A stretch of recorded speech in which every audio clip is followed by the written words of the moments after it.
We reserve the right to deny suspicious transactions. I suggest you come back with your employer. The words cut through the glass showroom louder than any car engine. Heads turn. Someone dropped their coffee lid. Phones were already out, cameras up before she even moved. The woman in the white blouse didn't flinch. She just blinked slowly, as if she'd heard it all before, because she had. 10 minutes earlier, she had walked into Lennox Armored Motors like any other high-end client, calm, focused, composed. But even before she opened her mouth, the room had already decided who she was. Tall glass walls shimmered with sun, casting long beams onto the polished floors. Men in suits admired vehicle specs. Staff in tailored vests buzzed around, but suddenly slowed when she stepped in. The silence wasn't loud. It was tight, controlled, like everyone had hit pause. She wasn't flashy, no designer bag, no noisy jewelry. Just confidence, the kind you earn after years of not being allowed to show it. "Good morning," she had said. "I'm here to purchase the Lennox Vulcan SUV, armored, full spec." The salesman had blinked, smiled like it hurt, and said, "Of course."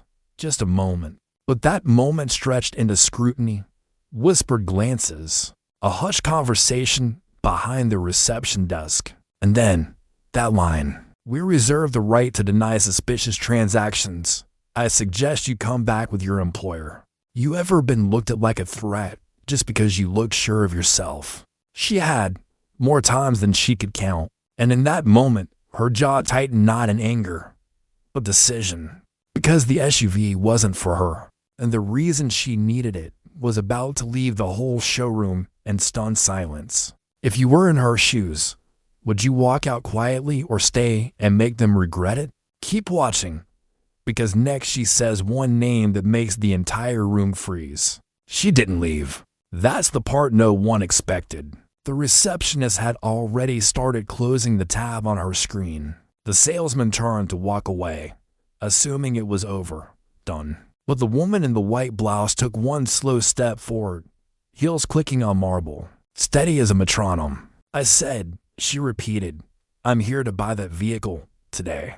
The manager, a tall man in a gray blazer who hadn't looked up from his screen the entire time, finally raised his eyes. "And I said," he replied without blinking, "we reserve the right to refuse service." She didn't argue, didn't yell. Instead, she reached into her bag. People tensed. It wasn't a weapon. It was her tablet, thin, matte black, screen already glowing. She tapped it once, scrolled, tapped again, then held it up for them to see. On the screen, a signed security clearance authorization. Level 5. Federal.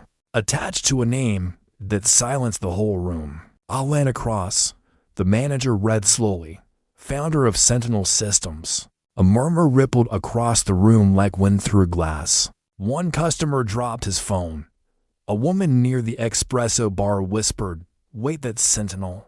She nodded once, and finally said it. "The SUV isn't for me. It's for Judge Ramirez." The air cracked. "Judge the one from the landmark ruling last week?" someone asked, barely above a whisper. She didn't answer. She didn't need to, because the name was already everywhere. Just 7 days earlier, Judge Ramirez had handed down a historic decision protecting protest rights and had been receiving anonymous threats ever since. Alana looked straight into the manager's eyes. "I'm protecting someone who protected all of us." That's when the salesman, the same man who had scoffed minutes ago, took a step back. He tried to recover, chuckled nervously. "Mom, we weren't aware of the urgency." But she was already closing her tablet. "Of course you weren't," she said. "You never even asked why." "Let me ask you something. Have you ever been in a room where you held all the power, but were still treated like you had none? What would you have done in her place? Let it go? Or remind them what respect really looks like?" Stick around, because what Alana does next doesn't just shift the energy. It rewrites the rules of the entire showroom. The silence was different now. Not tight, not judgmental, just uneasy. The kind of silence that crawls under your collar when you realize you've made a mistake too big to fix with smiles. Alana didn't raise her voice. She didn't need to. She simply stepped aside from the desk and turned her gaze toward the SUV. That matte black beast behind the velvet rope. Its surface reflected the overhead lights like armor, as if it had been waiting for her all along. The manager cleared his throat. "Miss Cross, we sincerely apologize. Let's revisit the paperwork and fast-track everything." He gestured to the salesman, who practically tripped over himself trying to pull out the order forms. But she didn't move. She just looked at them, long enough to make everyone shift in place. "Tell me something," she said, voice low. "How many clients do you turn away without asking a single question?" The manager blinked. It's just protocol. We've had incidents. High-value models attract the wrong." She raised a hand. "I'm not the wrong type." "No, of course not," he stammered. "I'm the ignored type." There it was, the truth no one wanted to say out loud. In the corner, one of the customers, the man who had smirked earlier, was now scrolling through news articles on his phone. Alana Cross, cybersecurity empire, global contracts, DOJ consultant. His jaw tightened as the headlines piled up. She took a slow breath, then walked toward the SUV. The rope was still up, but she unhooked it herself, like it didn't exist. She circled the car once, running a finger along its armored frame. The staff watched. No one dared speak. The manager motioned for a staffer to lower the rope again, but she had already stepped past it. Bulletproof glass, run-flat tires, encrypted comms. She muttered to herself, "Decent. Could be better." A beat. Then she turned around, looking directly at the salesman who denied her. "You know," she said, "this entire purchase was meant to happen quietly, off record." He swallowed hard. "But now, you've made me visible. Let me ask you something. If someone tried to erase you with a look, with a policy, with a fake smile, would you disappear quietly or rise loud?" Because next, Alana won't just make a decision, she'll make a statement that takes every single person in that room by the throat. Before I tell you what she revealed in front of the entire showroom, I know you might be busy. Maybe you've got errands to run, or maybe your mind can only handle so much quiet fury at once. But if stories like this fascinate you, hit subscribe. You don't want to miss how it all unfolds. Because Alana Cross was no longer just buying an SUV. She was shifting the weight of the entire room without raising her voice, without breaking a single rule. And that is rare power. The manager, now visibly sweating, tried to pivot. "We can arrange immediate delivery, Miss Cross. Complimentary upgrades. Even an armored driver package." "No." The word dropped like a hammer. "I'm not buying it." A sharp inhale echoed through the room. Even the other clients paused mid-sip. "But Miss Cross, you said." "I came here for the vehicle," she interrupted, calmly. "But I won't accept it now." She stepped closer, her tone still soft, but it carried a weight no invoice could match. "You didn't just refuse to sell me a car," she said. "You refused to ask why I needed it. You refused to see urgency in my voice. You saw threat. You saw suspicion. You didn't see me." A pause. Her eyes scanned the whole team. "And I don't reward blindness." The words didn't come out cruel. They came out surgical, precise. Like she'd been forced to sharpen them over years of swallowing lesser insults. Behind her, a woman watching all of it whispered, "She's not angry. She's surgical." Alana turned, stepped back to the center of the showroom floor, and looked up at the large LED display above the reception desk flashing the Linux brand logo. "I'm placing a blocklist request on all future Sentinel purchases at Linux," she said, effective immediately. And there it was. Not a tantrum, not a threat. A quiet, professional, $1 million withdrawal. The manager opened his mouth, but no words came. She tapped her tablet again. An app opened company procurement portal with 2 swipes. She canceled all 3 pending fleet orders. Behind the front desk, the receptionist gasped audibly. "That's over $1.2 million in lost sales," she whispered, not realizing her mic was still live. Alana didn't blink. She simply said, "Good day," and turned toward the exit. But that wasn't even the worst part, because what she did next just outside the door made sure everyone would remember her name for the rest of the year. The door closed behind her with a quiet click, but it might as well have been a thunderclap. Outside, the valet scrambled to attention. He had seen bits and pieces through the showroom glass, but nothing prepared him for the expression on Alana's face: calm, resolute, untouchable. She didn't wait for her car. Instead, she walked across the marble landing and stood near the edge of the curb, eyes scanning the skyline. That's when a familiar voice called out, "Miss Cross." A man approached, early 40s, dark trench coat, press badge clipped to his collar. One of the embedded journalists who covered corporate defense contracts. He had been there earlier, admiring the SUVs from afar, now jogging toward her with cautious reverence. "Was that what I think it was?" he asked. She gave him a nod, nothing more. "Would you be willing to comment on what just happened in there?" She paused. Then, for the first time since stepping into the building, she smiled just slightly. "Only if you print the full story. No edits, no angles." He raised his phone, already recording.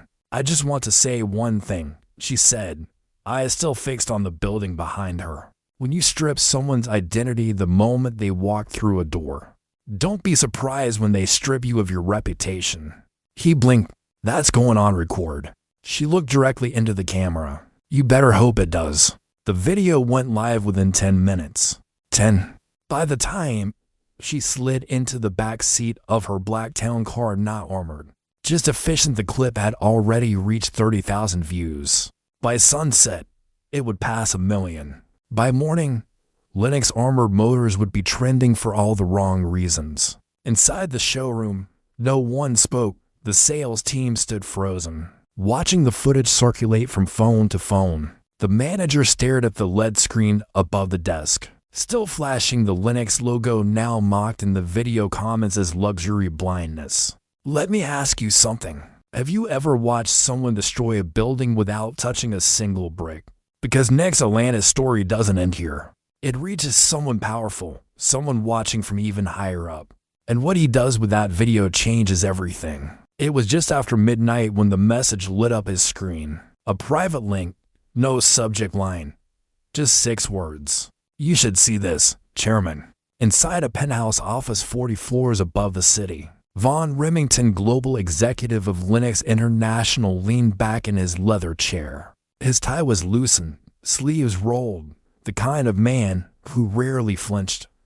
But the video, it stopped him cold. He watched in silence as Alana Cross dismantled his dealership with nothing but her presence and precision. Watched the salesman's face twist in condescension. Watched the manager's poor attempt at recovery. Watched her walk out, untouched, unstoppable. No theatrics, no lawsuit threats. Just one name, Judge Ramirez, and one perfectly timed withdrawal. He exhaled, tapped pause, then hit play again. By his second watch, the video had already hit 1.8 million views. By the third, corporate sponsors had begun pulling their ads from Lennox showroom content across multiple regions. He didn't slam the desk. He didn't call anyone yet. He just whispered. They didn't recognize her. And that, to Vaughn, was worse than any scandal. Because he did know her. Not just her name. He knew her company, her record.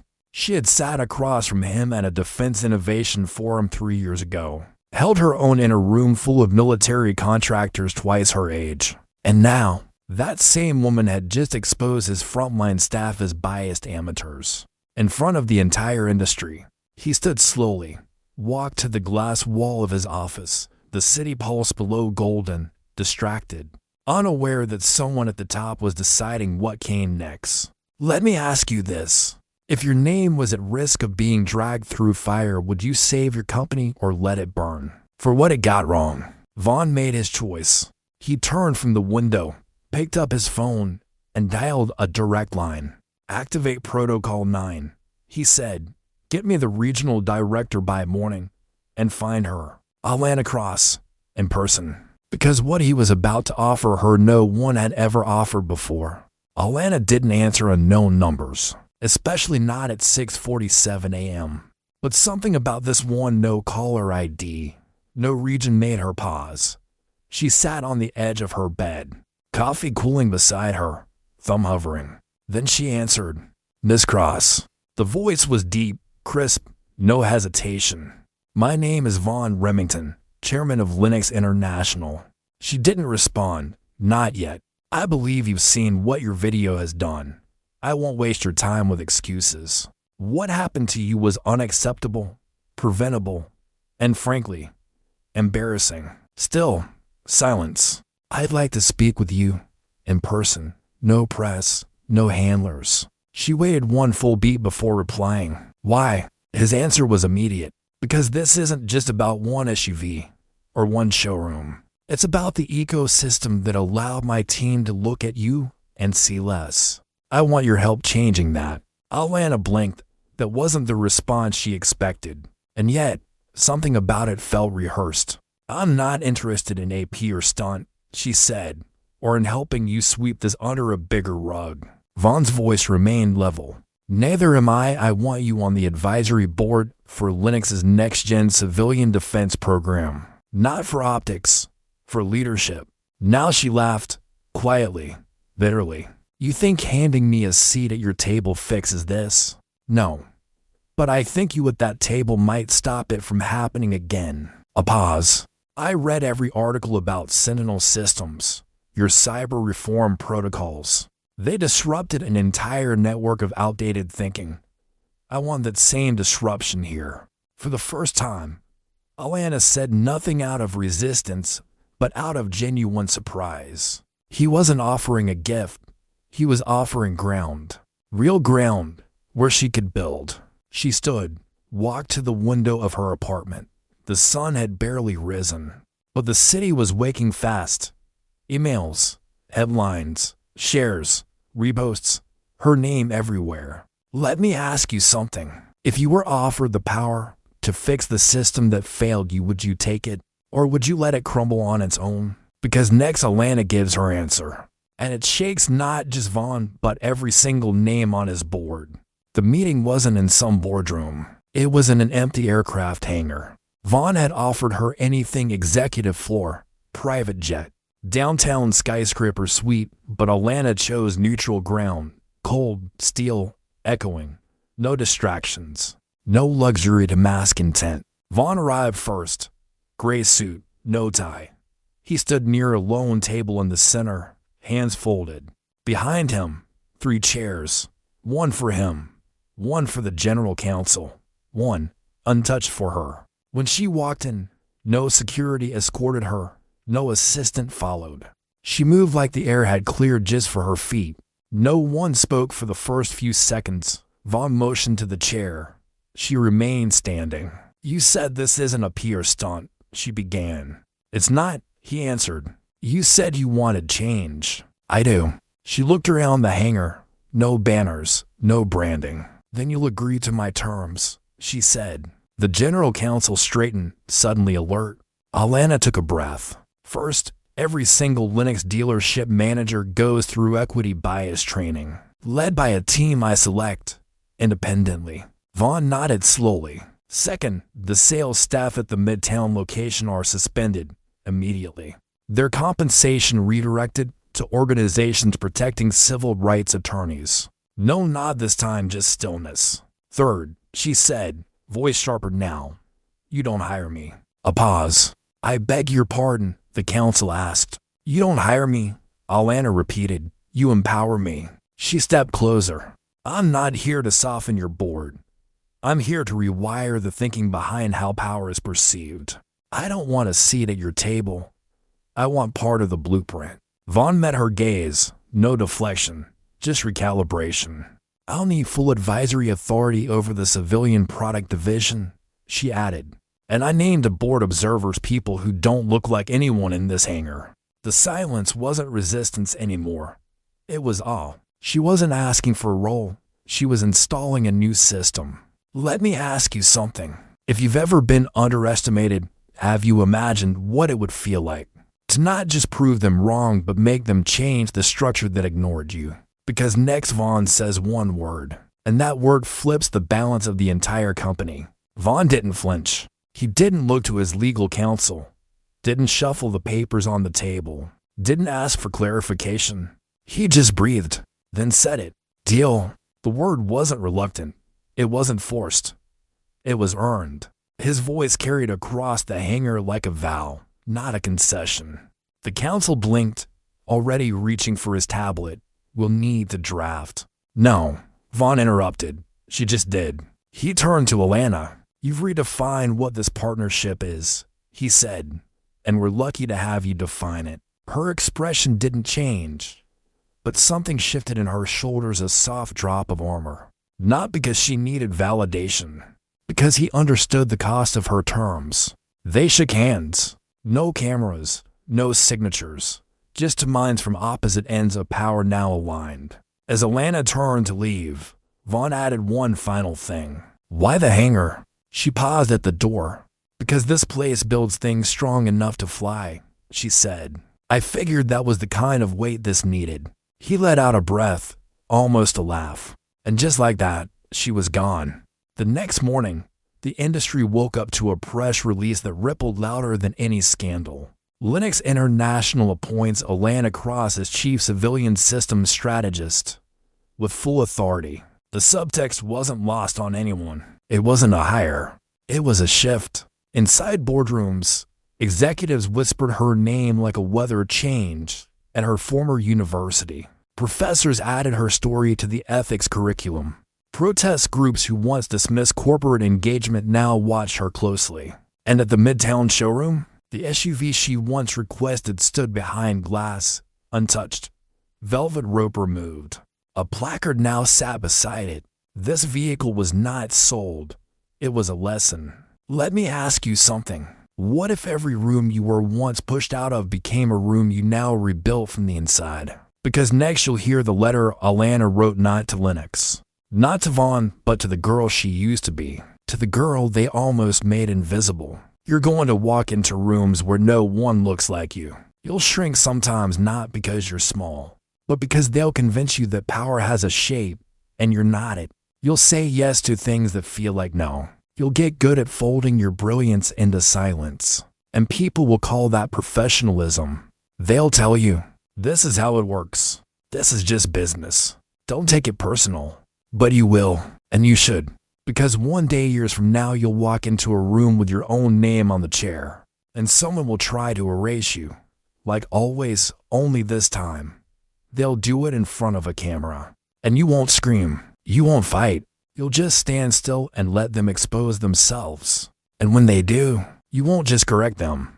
You'll reprogram the rules. They'll call you intimidating, then effective, then necessary. But you'll know the truth. You are always all three. Not because of the title, not because of the paycheck, but because you never stopped being the girl who asked, what if the door isn't locked, just built for the wrong key? Keep walking. They're not ready for you, but you are.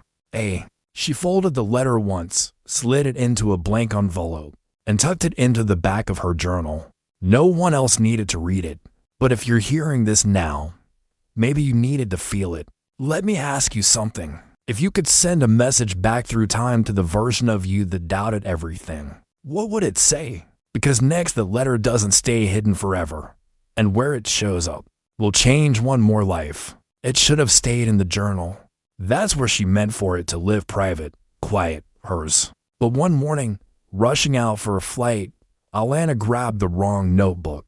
She didn't notice until hours later, when her assistant texted, "Hey, you meant to leave this on the desk." Attached was a photo, the envelope, untouched, but unsealed. She froze for a second, debated whether to call back, say nothing, lock it away.